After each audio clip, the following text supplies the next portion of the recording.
again, is everybody ready? Okay. We affirm. Our sole contention is that reasonable suspicion standard criminalizes students, and subpoint A is over-searching.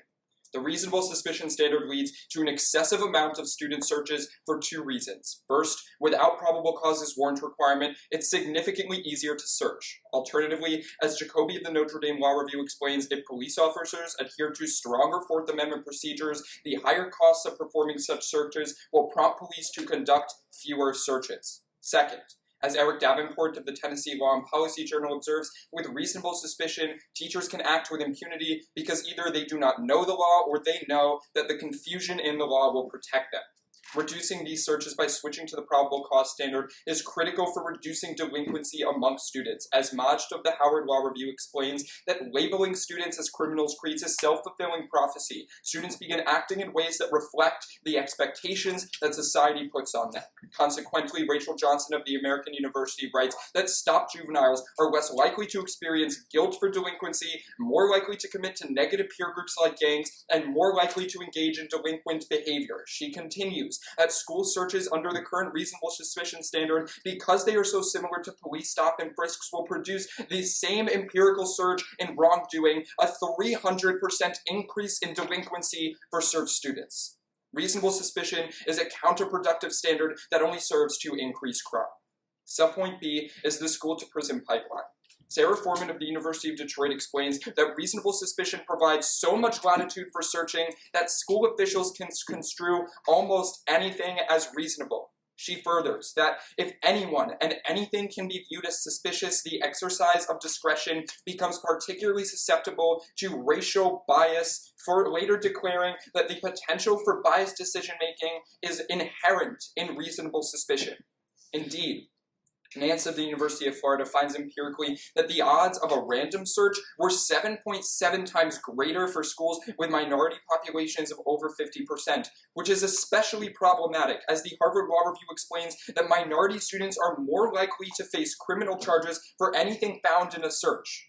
Being arrested at such a young age can harm students way later in life, making them more likely to commit or be charged with crimes in the future. The Harvard Law Review quantifies that juvenile incarceration makes a person twice as likely to be locked up as an adult compared to those who committed similar offenses but were simply not arrested. Subpoint C is teaching dangerous lessons.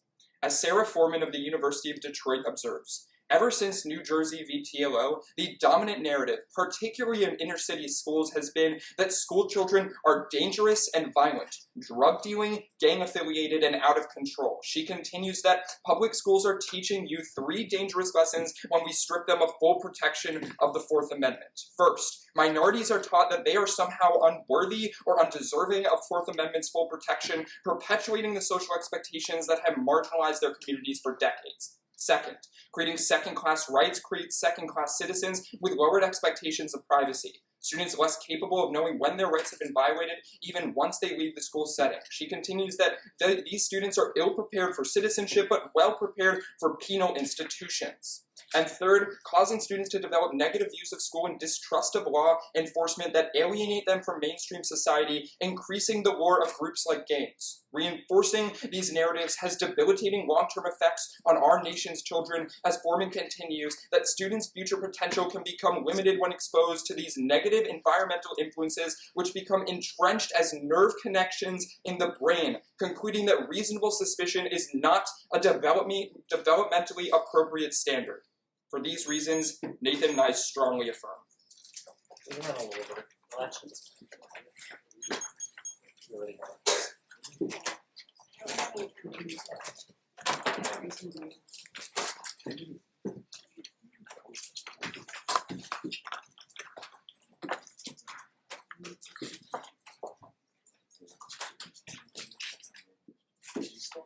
Is anyone not ready?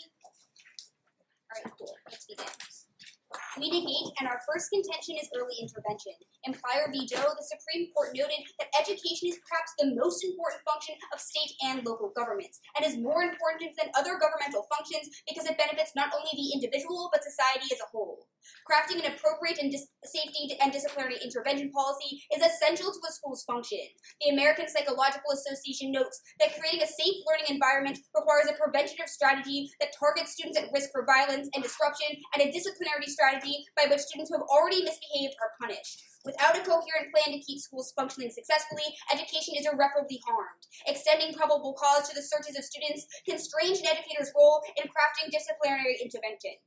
Mandating probable cause puts preventative strategies at risk due to limits on officials' freedom to act and discovering escalating behavior from at-risk students. Instead, focus on these students will only happen after proof of disruptive conduct exists. In those situations where probable cause of wrongdoing is not yet present, it becomes harder for teachers to intervene, which is harmful because, as the APA previously cited notes, teachers play an essential role in appropriate lower-impact disciplinary process.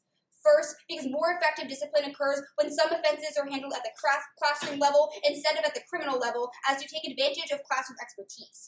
Second, it makes administrators or police the first line of contact with parents instead of teachers who know students best. And third, incidents cannot be diffused before they escalate, resulting in possible inequitable referrals from high-level attention.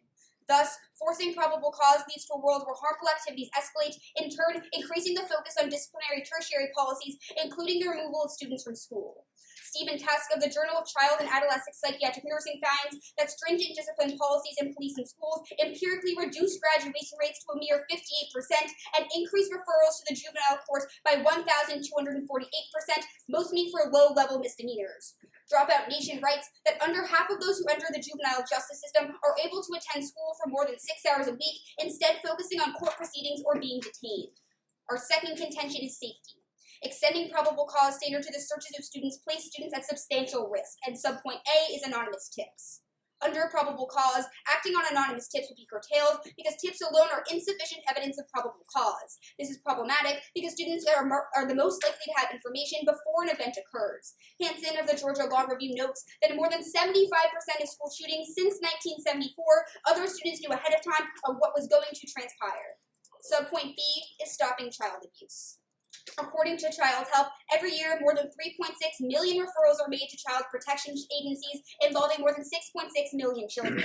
Educators play a key role in preventing, identifying, and responding to child abuse and neglect. However, Wisconsin Attorney General Van Hollen notes a school or social worker may intervene with a child only with reasonable suspicion that a child has been abused or neglected by parents, and the Children's Bureau writes that reports of suspected abuse are currently filed without probable cause. Changing the standard to probable cause means that administrators cannot search students for signs of abuse. Changing the standard will be problematic. Terry Baxter of the William and Mary Bill of Rights Journal writes that without the ability to examine or interview victims of abuse, both of which constitute searches under the Fourth Amendment, the government may be unable to assess whether allegations of abuse or neglect can be sustained. This is critical, as the Nation of Child and Council on Child Abuse writes that the issue of child abuse is nearing epidemic levels. Swan of the National Institute for Drug Abuse found that more than 2/3 of those in treatment for drug abuse reported abuse or neglect as children. Furthermore, children who experience child abuse and neglect are about 9 times as likely to be involved in criminal activity and 2 times more likely to be incarcerated, and thus we are very proud to negate.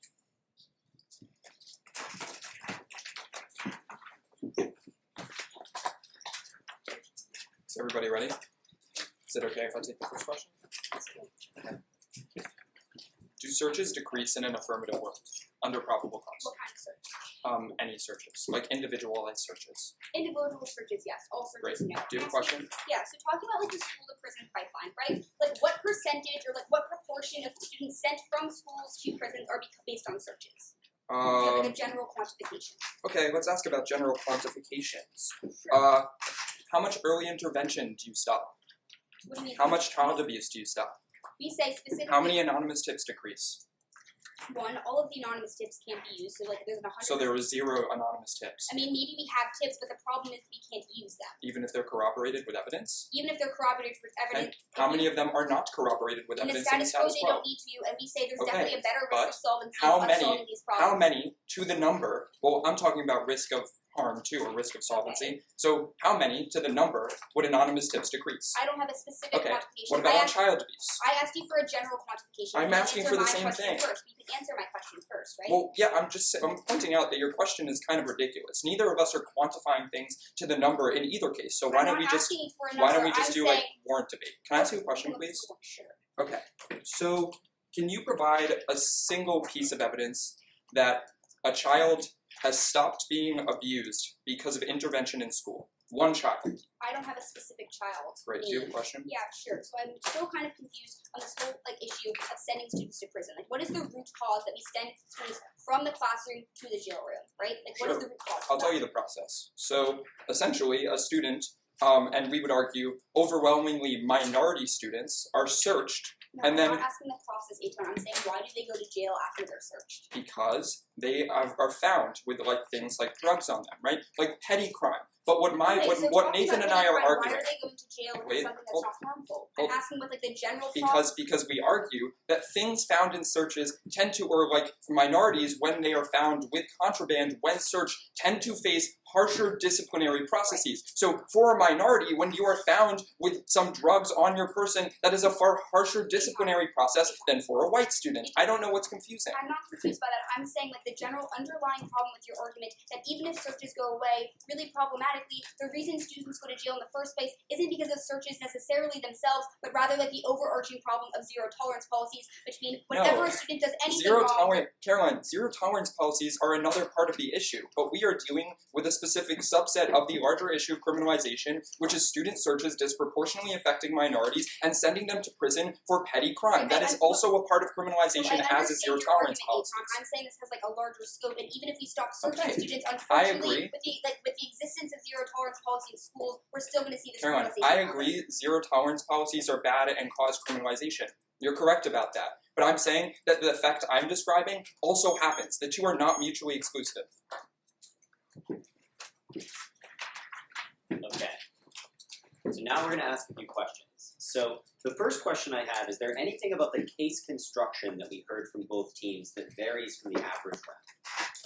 Yes. It was a bit shorter, so they were able to read more persuasively, clearly, and slowly. Sure, it's a shorter case, which allowed them to read slower and allowed them to create emphasis. What else?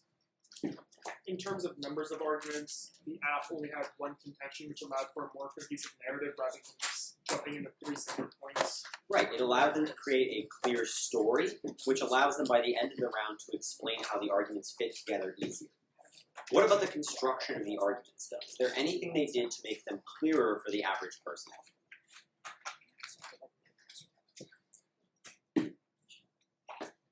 I mean, I noticed more numbering, I guess, than the average case, saying, there are 2 reasons why this increases first. Second, same with, impacts, everything like that. Okay, was there more analysis or less analysis? Hands. Okay, what did they do with their analysis to make the arguments clear? Kyle? They made logical warrants instead of reading way too many cards. Right, after every card, they tried to explain the purpose of the card and then did explanation regarding what the argument was actually doing. So in terms of their case reading, we talked about how they wrote the case. What did they do to actually read the cases more persuasively?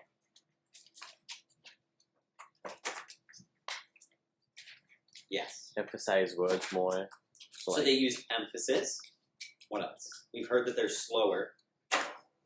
How was the eye contact? Thumbs up good, thumbs down bad. So it was broadly pretty good, right? Anything else we need to talk about? No? How was their body language? So let's see if they had confidence and whatnot. Right, they weren't slumping. They weren't just facing inward. They were trying to look like a persuasive speaker. They were trying to set themselves up in a way that made them look confident. So those are broadly some things you should think about in case construction and reading the case.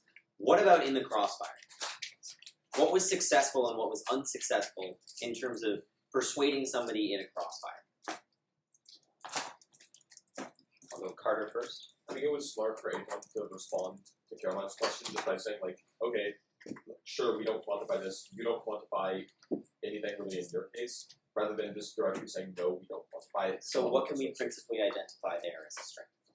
Just basically, I think it really made Eitan just seem more dominant in the Crossfire because he, like, A, didn't have to give up his ground, and B, made it so that Caroline lost ground. Okay, so the strength that we're identifying is that he capitalized on an open question and clarified ground as opposed to simply answering that. What else? Did we think their demeanor was effective? Yes? Okay, does anyone say no? Okay, Brandon, why was their demeanor not as effective as possible? This is more specific to Eitan, like, love you, buddy, but there were points where I felt as if it was a little overly aggressive as opposed to assertive, right? Where, like, you could have just been making the point as opposed to raising the voice and whatnot. And that's kind of the perspective I got from over here on the far side, when I was hearing you louder than I could hear her, even though I'm closer to her. Okay. Do people generally feel the same way? Okay, it can be seen as persuasive. It's not a universal thing, but I know that there are a lot of judges who do get kind of frustrated with those repeated periods of interruption. How can we avoid that? I think one of the debaters can do, like, especially if they're going over or something and just frustrated, I think they can, like, let's just move on with this thing. You're going to kind of settle the tension. That's a great point. Yeah, I think that at some point in that back and forth, it would have been very effective for someone to attempt to move on or attempt to finish the argument. Because I can tell you in rounds, just having someone linger on an issue for a very extended period of time is a very frustrating thing to listen. So, broadly, good Crossfire, good case readings? Okay, do you think the average person would be persuaded? Cool. Pay attention to the rebuttals. Enjoy.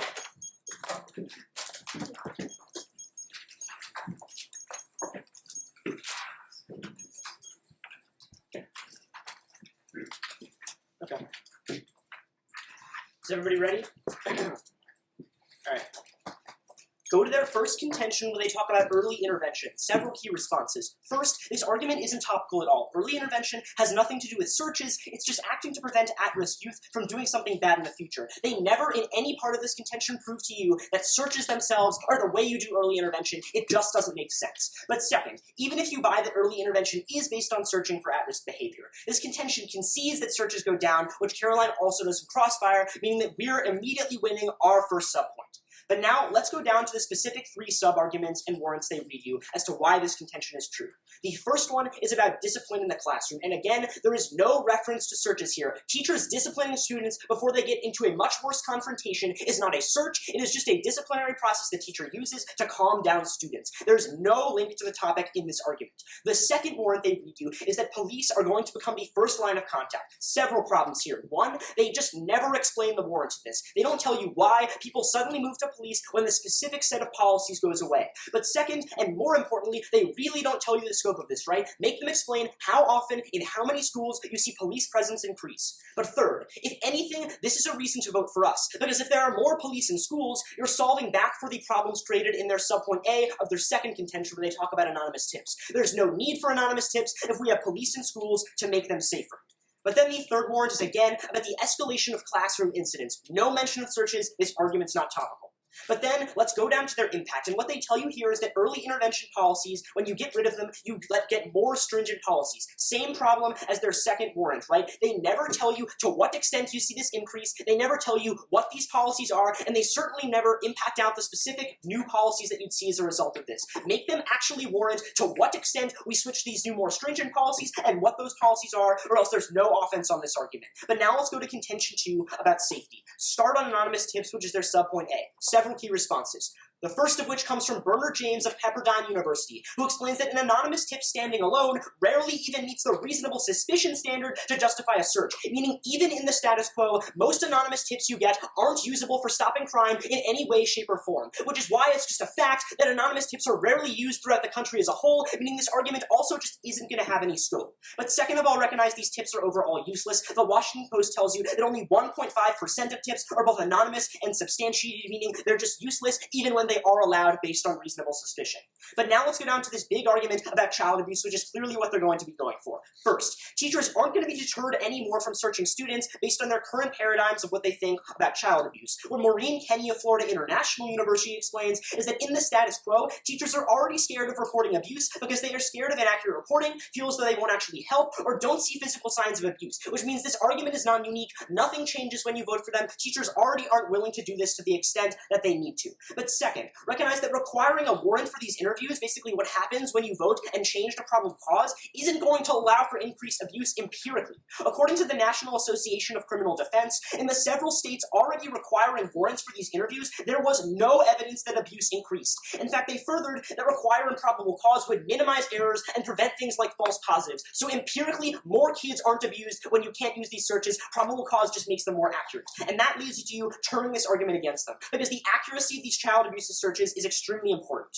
What Benjamin Levin of UPenn explains is that being investigated for child abuse can damage individuals and families, creating significant stress and hurting family unity. Furthering that, the harmful and potentially devastating consequences of false positives are even worse in some cases than not seeing abuse when it is really happening. But fourth, and most importantly, is they never impact this argument out. They just tell you, sure, we might get more interviews, but they never in any way prove to you that those interviews lead to reducing any abuse in any form or lead to the actual people doing the abuse being held accountable, hold them to that standard, making sure you how many less kids are abused.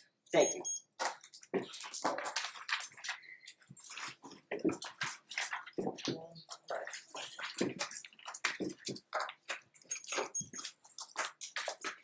So, everybody good to go? One overarching problem with their case before we get into specifics. Jack Call of Radford University explains that general searches and general warrants are often used to find probable cause. In other words, searches don't just decrease in the affirmative world. Instead, what happens is the school administrators turn to things like metal detectors and drug dogs to search for probable cause in students. That means that on the whole, you're criminalizing more kids, turning the entirety of my opponent's case against them. Go to their first contention, which discusses how reasonable suspicion increases criminalization. Their subpoint A talks about oversearching. The first problem comes from Alekh Burke of the Florida Law Review, who explains that 90% of searches in the status quo are consented to, meaning that at best, my opponents are only solving back for 10% of the searches that they discuss. Oversearching isn't going to decrease by that much, you minimize the impact. But second, their own evidence concedes that as a result of decreasing searches, you also decrease safety. Specifically, the Jacobi evidence that they read in the first link into their subpoint A is very critical because it tells you that safety is always going to be traded off for a decrease in searches. And safety is always going to outweigh any type of increase in privacy for three reasons. A, in order to access any of these rights, we first need to be safe in school because otherwise you're not going to trust your teachers, you're not going to be exercising your right to, for instance, privacy or free speech. But second, there are only tangible impacts to safety. There aren't really tangible impacts to a decrease in oversearching. And third, we're going to be outweighing because the resolution specifies that we're looking at all students in K through 12 schools. That's really important because people who are in elementary school probably don't even know that their rights are being violated by the man. At that point, privacy is going to be outweighed severely on scope by the fact that we're looking at the safety of all kids in public schools. Their second warrant talks about how teachers act with impunity in status quo. The first problem is that most teachers aren't inherently evil. They don't want to search students. He concedes that in his rebuttal when he tells you that teachers care a lot about child abuse, for instance. At that point, forcing them not to act with impunity is actually really bad to the classroom, which is my second response. You can turn the argument against them because teachers need the ability to control their classroom and control discipline. That's really important because if we take away this type of legal immunity that they have, it's going to make them less likely to have control over the situation and discipline kids. Next, they tell you with this Johnson evidence that there's an increase in delinquency. First, this evidence is specific to stop and frisks, which will still happen in the affirmative world because it happens in the real world, it's still justified under probable cause. But second, the evidence is also victim to reverse causality because the types of students who are delinquents are also the types of students who are searched more often. There's no warrant for why searches increase delinquency. Go to their subpoint B, which talks about the school-to-prison pipeline. The first problem is that if people can't search through reasonable suspicion, instead what they turn to is the arrest exemption. In other words, because students are seized already in the classroom, administrators can just keep them in the school as long as they want until they get a warrant. That turns the school-to-prison pipeline against my opponents because the longer they're in school and the longer they're being detained, the more likely they are to face harsher disciplinary measures. But second, probable cause still has racial bias. That's why in the real world, we see things like cops disproportionately targeting minorities. There's no reason that probable cause is going to solve back for all of the racial bias that they talk about. But third, turn the argument against my opponents, because if we're criminalizing all students, that means that we're punishing more students. Remember my overview where I told you very clearly that we're going to be increasing general searches. That's bad because it means more students are going to be punished, increasing the school-to-prison pipeline. Go to their subpoint C about dangerous lessons. First, the way to solve back for all of this is by making schools safer. Again, safety is going to outweigh. But then they talk about how minorities are going to be harmed, we're going to be creating second-class citizens, and on the whole, people are going to distrust institutions. But you can turn the argument against them because probable cause directly involves students in the criminal justice system. At the point that you have to get a search warrant, all of that evidence is admissible in court, and as a result, you see an increasing amount of students who are going to be mistrusting the man. Go back to our case really quickly on our subpoint B, which discusses child abuse. His first response is that that we're not going to be deterring teachers from searching, but the problem is we tell you from child help that in the status quo, 6.6 million kids are already helped. At that point, we're still increasing some marginal risk of solvency. Then he tries to tell you that false positives are really bad. You can group a second and third response. But essentially what we're telling you is the best way to stop false positives is to start the process early, which is why the Terry Baxter evidence is specific in saying that the only way to stop child abuse is through early types of searches through reasonable suspicion.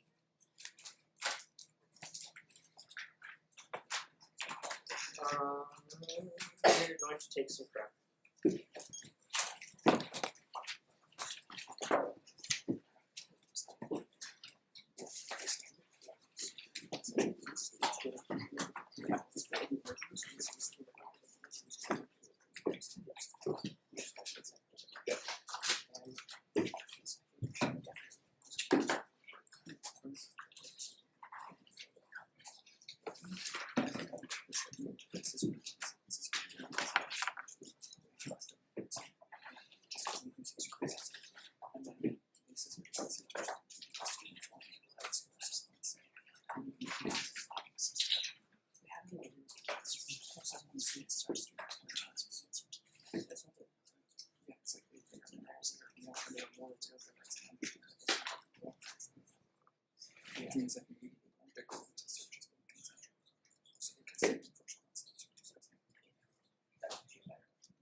Is everybody ready? Good? Yeah. Okay, cool.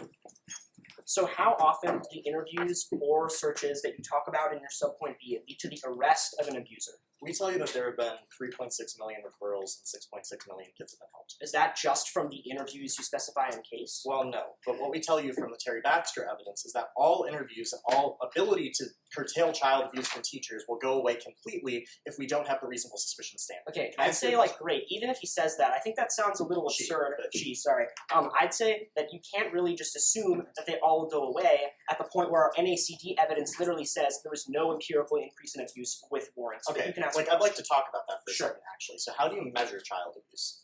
It's the amount, like, instances of abuse, or, like, kids being abused. Like, this many kids were abused this year. So if you find more kids being abused, like, I'm kind of confused how they can say that there's, like, no empirical increase when a lot of these cases are going to be underreported in a world where we have probable cause. Sure, but the argument is that there's, like, no evidence anywhere that there was an increase in abuse. I don't think you can just assume it went up.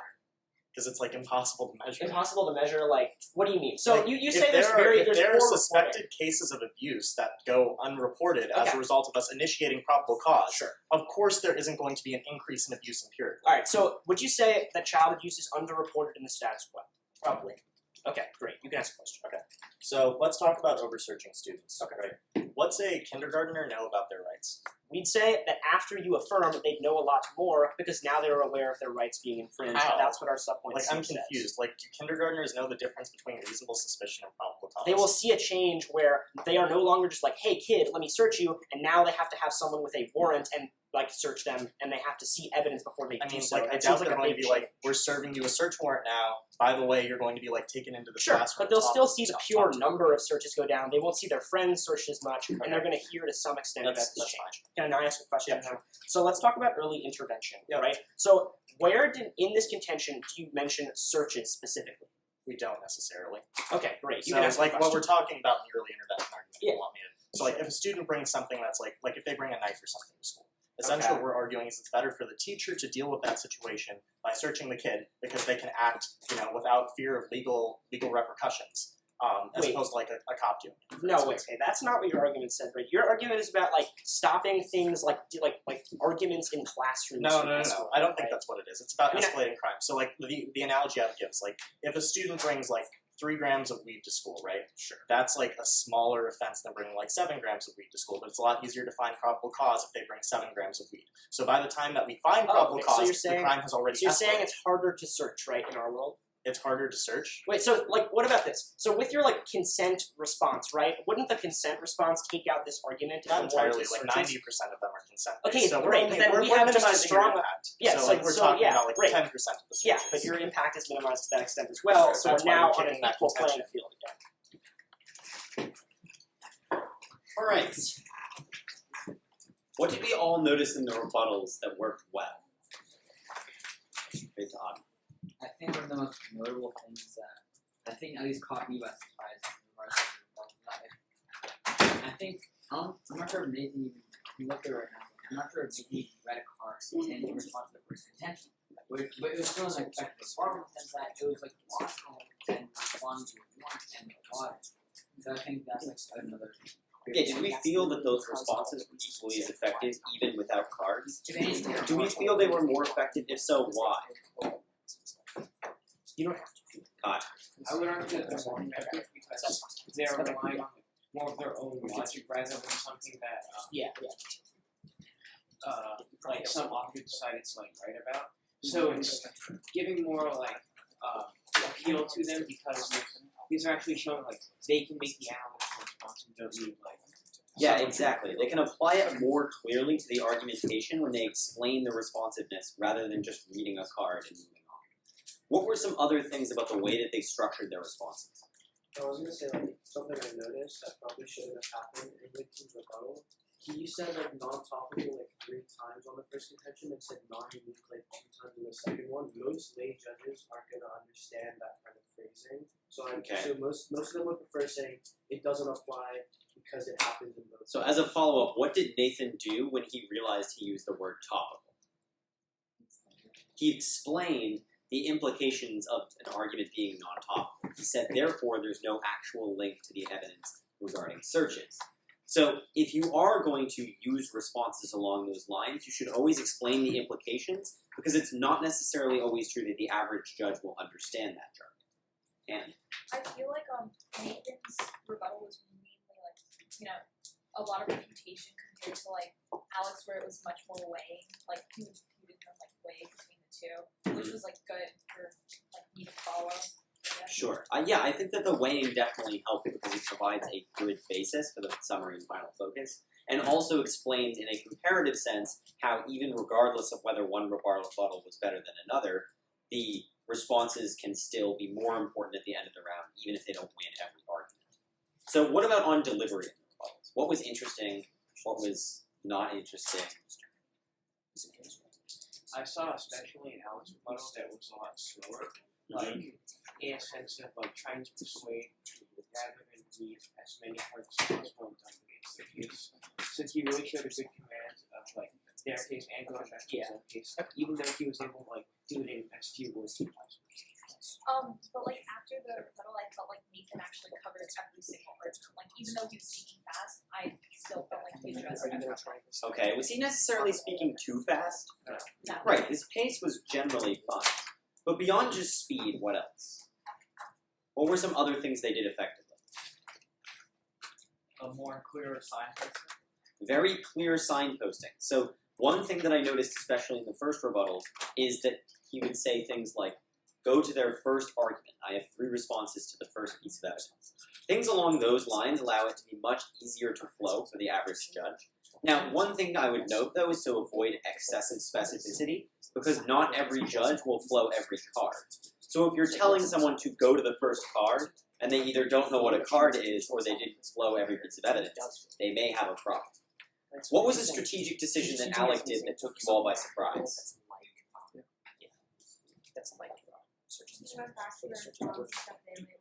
So why was it either effective or ineffective to make that decision?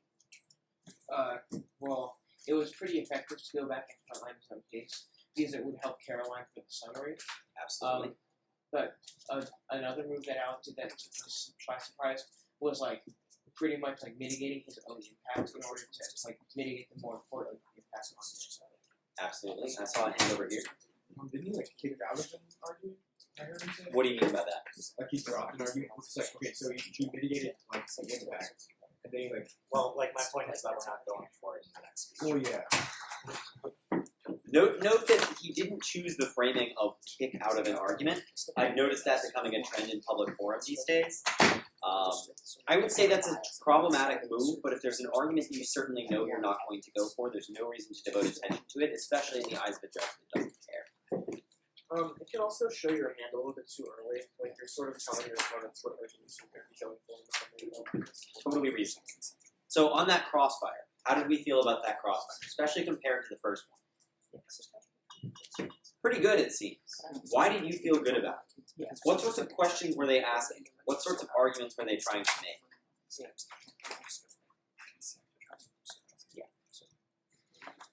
Anyone? Adnan?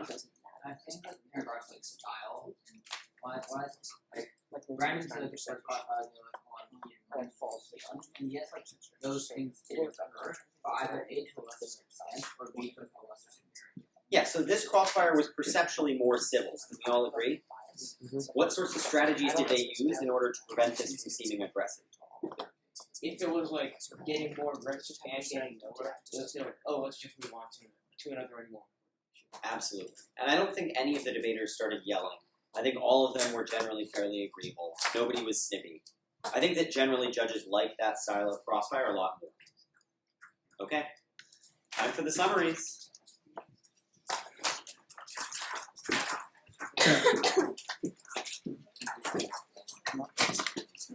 Yeah. Okay. Is everybody ready? Okay. Start off on Alekh's overview about general security. Two main responses. First of all, he never proves that these inner city schools have the money to fund general security. But even if you don't buy that, by the time that they get those funds, the trust will have already increased, by which point general security won't even matter anymore because students will stop bringing contraband to school because the effect we described, which they can see this whole round, that individual searches go down, and when someone is searched individually, they are more likely to commit acts of delinquency. But even if you don't buy that, it's a voter for us because general security is far better than individual searches because it does not point fingers. General security searches everyone, whereas we are linking to individual searches. That is the heart of the self-fulfilling prophecy. Now in our subpoint A, his first response is that 90% of searches are consensual. First of all, our subpoint C would argue that by affirming the resolution, you teach students their rights and make it less likely that students consent to unreasonable searches. But second of all, it's contradictory to all of their case. That means that both of us are just impacting to the 10% of non-consensual searches. Because if searches are always consensual, that early intervention will still happen, people would still search under anonymous tips, and people would still search for child abuse. Next on his issue about safety, we agree that safety would outweigh, but we think that the best way to get to safety is by stopping individual searches once and for all, which they've conceded this entire round. Johnson using stop and frisk is just an example of what happens. When a student is searched, they are 300% more likely to commit acts of delinquency. They say that that is reverse causal, but the warrant is clear. They never respond to the idea of the self-fulfilling prophecy. When a student is treated like a criminal, they are far more likely to act like one. This outweighs because first, a child is more likely to report child abuse if they trust their teachers and if they trust the school. But second, there's no need for early intervention or anonymous tips if students aren't committing crime in the first place, which is our whole advocacy and something that has literally never gone responded to and was literally conceded in first Crossfire.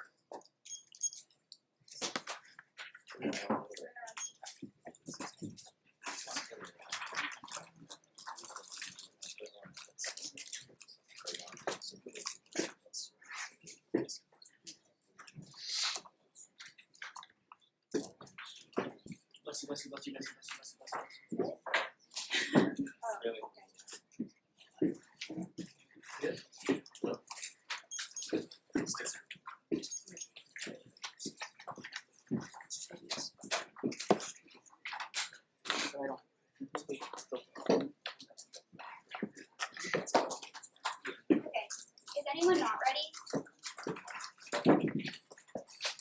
critical observations as on how all of you should view this round. They never respond to the analysis that Alekh makes at the beginning of his rebuttal that is twofold.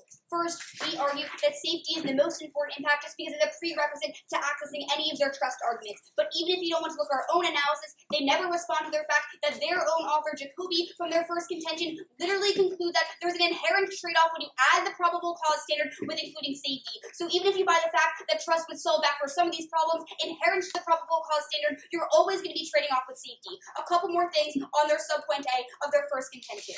They say that this that the 90% consensual evidence mitigates everything in the round, but it's really problematic when you can't consent to an interview which is classified as a search under the Fourth Amendment. But more problematically, they say the trust solves back for the criminalization impacts and everyone's treated equally. What's very problematic, like they even tell you, minority students, even for the same crimes, are punished more harshly. That means under the idea of these general searches, you're catching every student who possibly does anything wrong, but it's not fair and it's not equal. Minority students are being harmed a lot more. Onto their subpoint B, a couple of problems. One, they never respond to the fact that in the real world, with probable cause, there still is this very clear racial bias. But more problematically, they also don't respond to the fact that when you implement probable cause and you need awards, you directly connect kids with the criminal justice system. So looking at the scope of the argument, even if less kids overall are going to jail, which we argue isn't true because of general searches, they're automatically connected with the criminal justice system. That's the cleanest way that we can access this criminalization argument that they talk about.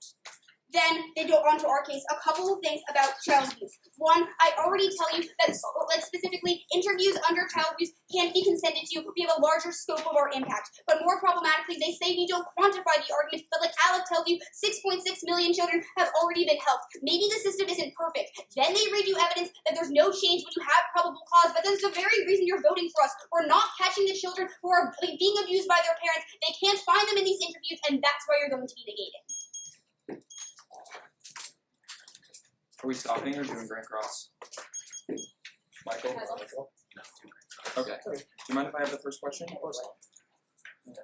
Why are interviews unique in their ability to be consented to? Because you're a minor and you need parent consent to talk to you. But you said, Technically, wait, so child abuse only happens to minors? It doesn't happen to high schoolers either? I mean, you're a minor till you're 18, so maybe your argument doesn't apply to second semester seniors.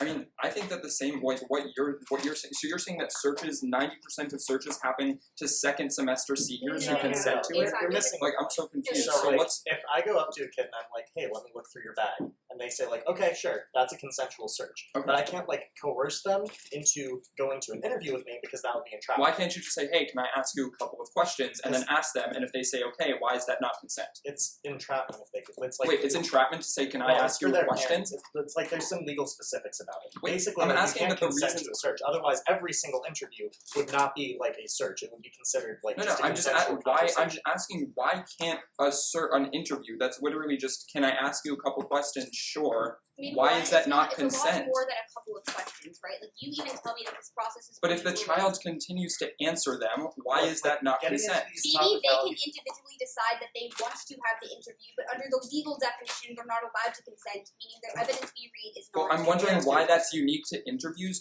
as opposed to the searches that we described. But sure, because amen. Okay, sure. Go ahead. So let's talk about your subpoint about the school perspective. Yeah, we don't really talk about it that much, but sure. No, I know we do. Okay. So, like, your argument is that by searching kids, or actually, this falls more under the Johnson arguments, right? So, how much Yeah. does guilt have to do with the increase in delinquency? I would say that that's like one of the reasons that Johnson lists. But I would say that the reason that we're really pushing the whole round, and something that we've continued to say and that's never gone responded to, is that when one is searched individually, there is a self-fulfilling prophecy of crime. And that's an idea that you never refute. Why is that unique to being individually searched? I'm pretty sure that your Okay. evidence just says when you're treated like a threat to society, Yeah. you become like to a threat Well, to society. because, first not of really. all, I'd like to point out that all of my responses to general security were not responded to at all. Well, But the term sec- was addressed at least. Sorry? The term was addressed Um, at least.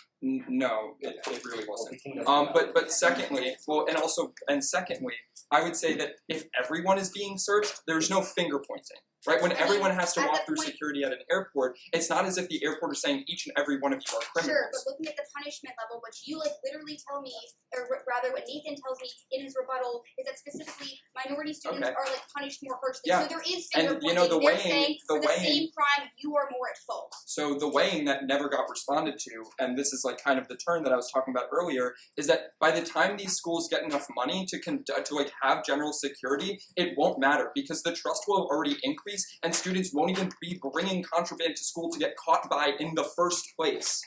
That's the weighing that like got talked about in summary. Okay. So let's talk about the summer. What strategies did we see employed by both summer schools? There was much more line by line and voter heavy. Okay. Did they not necessarily emphasize voting issues, however? Adnan, did they emphasize voting issues? I mean, they did. What I was gonna say is that they do like go for a single impact, especially in Eitan's speech, whereas like really collapsing inside the self-prophecy. And then I think another thing I want to point out really quickly is that the weighing analysis that Eitan does is very well signposted, and like he even solves like he even put that he solved facts were there to attack, which is really good. I also argue that, while they didn't call them voting issues, which I agree is a good strategy, because people who haven't been around to be probably wouldn't know what voting issues are.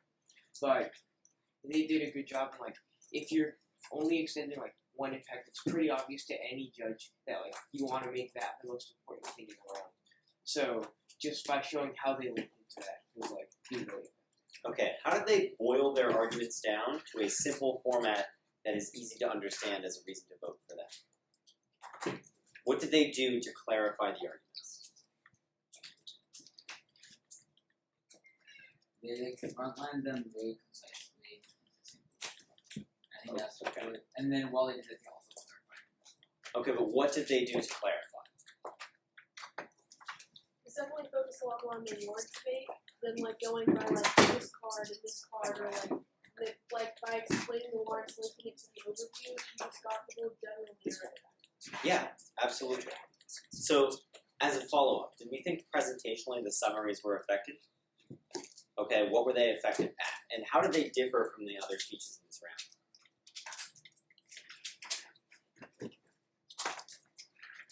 How about a new hand? Yes. I thought they were more conversational, and if someone just walked in, they'd be able to understand completely what they were saying. Okay, awesome. Yeah, I feel similar. Although they may have been a bit accelerated from the previous speeches, they weren't inaccessible by any means. And I think broadly that they were very effective in terms of creating emphasis. They followed the same guidelines that we've been talking about throughout this round. So what about everyone's favorite, the Grand Crossfire? Effective, ineffective. Thumbs up for effective, thumbs down for ineffective. So I'm seeing some sideways thumbs, which was not an option. How about one of the thumbs down? You had your thumb down. Why was it ineffective? I usually just never think for Crossfire is that effective because it's fast. How about this one in particular? I just thought that, for example, when it got into the debate of you didn't respond to this, I just like to make that clear.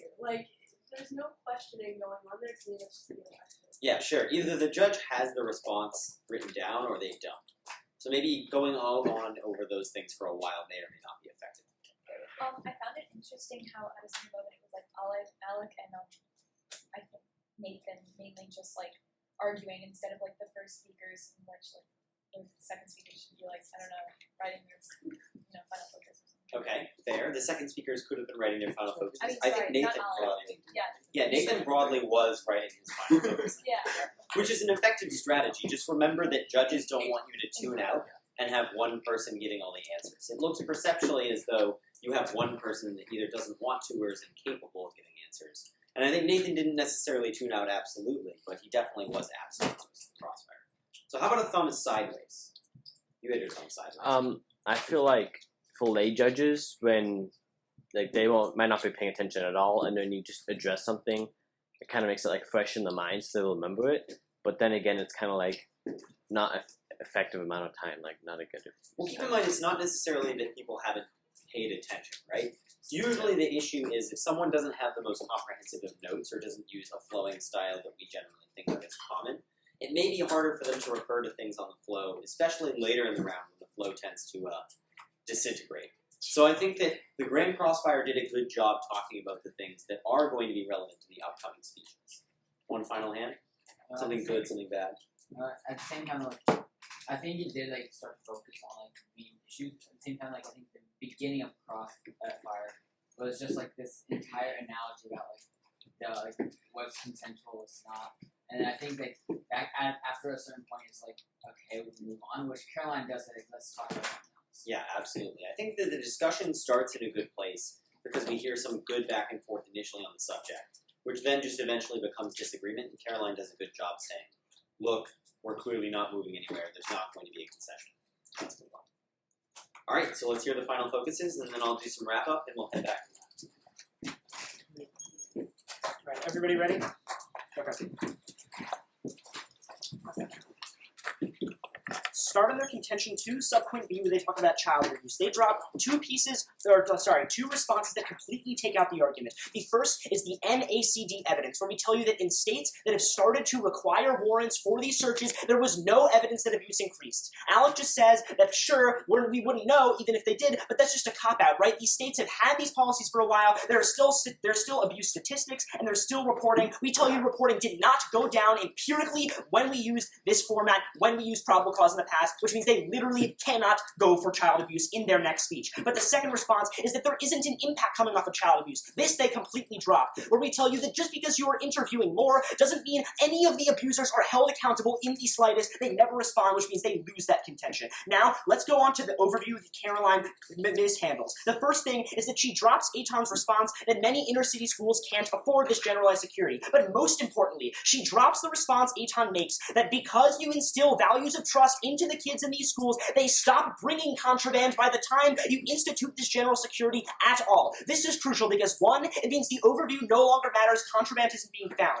But second, it also responds to the evidence they read you from Jacoby, because even if Jacoby says that you're trading off with safety, we tell you trust solves back for that. That analysis is dropped, which means they lose the Jacoby response and they lose their entire overview. Now let's go on to the reason you vote for us on our subpoint A. Remember what happens when you search these kids. They're very unimpressionable. They fall victim to a self-fulfilling prophecy, which results in them feeling like they should become criminals because they're searched. The empiric comes from Johnson, who tells you they're 300% more likely to access delinquent behavior. Now, two reasons that we outweigh their case. One is that when trust increases because you are no longer being searched as much, you are more likely to do things like report abuse. That's crucial because it means even if you give them their lost argument about child abuse, we still win the round. But second, and more importantly, the type of kids that get into these negative peer groups in the first place because of rises in delinquency are the ones who grow up to abuse their children. That's two independent ways we outweigh the only thing they have left on the flow, and even that is pretty much gone. For these reasons, we urge you to affirm.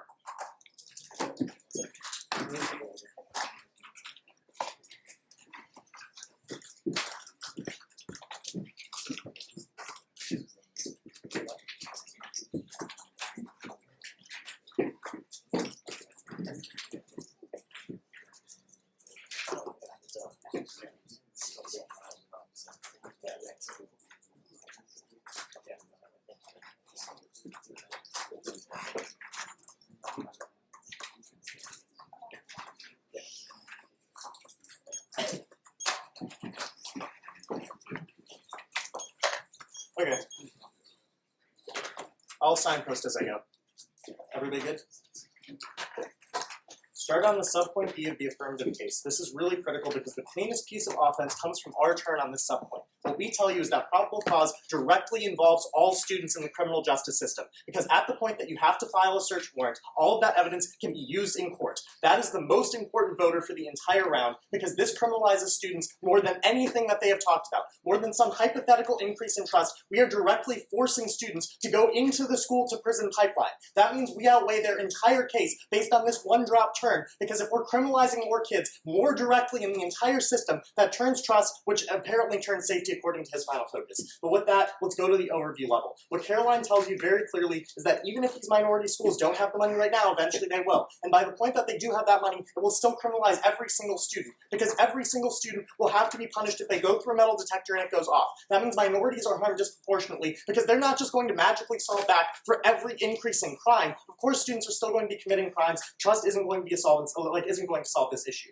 But next, go to the subpoint A on their first contention. What we tell you with the trade-off from Jacoby, and I preempted his response in the final focus in my rebuttal, is that when you decrease safety, you also decrease trust, because students are less willing to go to the school. That means that safety is a prerequisite to accessing the benefits of trust, it's a prerequisite to accessing the benefits of privacy, and on the whole, we're going to be linking in better than they are to this overall narrative of students being criminalized. The negative trade-off that comes as a result of decreasing safety is really critical, because if students don't feel safe, they're obviously not going to trust the institution. But with that, you can go to our subpoint B, which discusses child abuse. His responses are first, that there was no empirical decrease in child abuse, but as I told you, that's impossible to measure. There's no way that this could possibly be true. But even further, what we tell you is that we saw back for most of the child abuse, because the Terry Baxter evidence tells you that there's going to be complete deterrence for most of the teachers in the world, even if a couple of states didn't see it, as a result of child abuse having to rely on probable cause. That means that 6.6 million kids are not going to be helped, and that's the most direct link into a quantifiable and full impact of the round.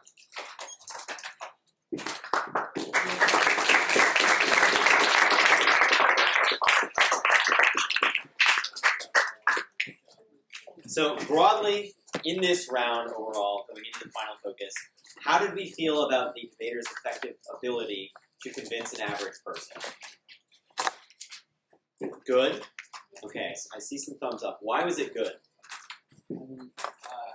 It was a really clear narrative all throughout the round, and it really boiled down to one thing that they took in mind, Okay, so you think they had a very clear narrative? What about next to you? Why was it an effective round?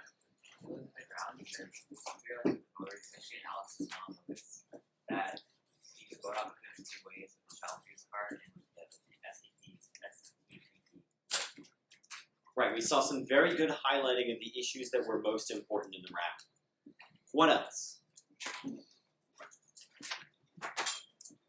Did people feel that the analysis in the round went deeper than it normally does? So how did they accomplish this? I saw this especially in Alex's final focus, where when he was turning trust by, or when he was turning safety by saying like, if kids aren't safe, they also don't go to school. He also incorporated what Eitan said in the previous final focus, which is like the safety and trust, like meaning like by turning safety, he also turned trust.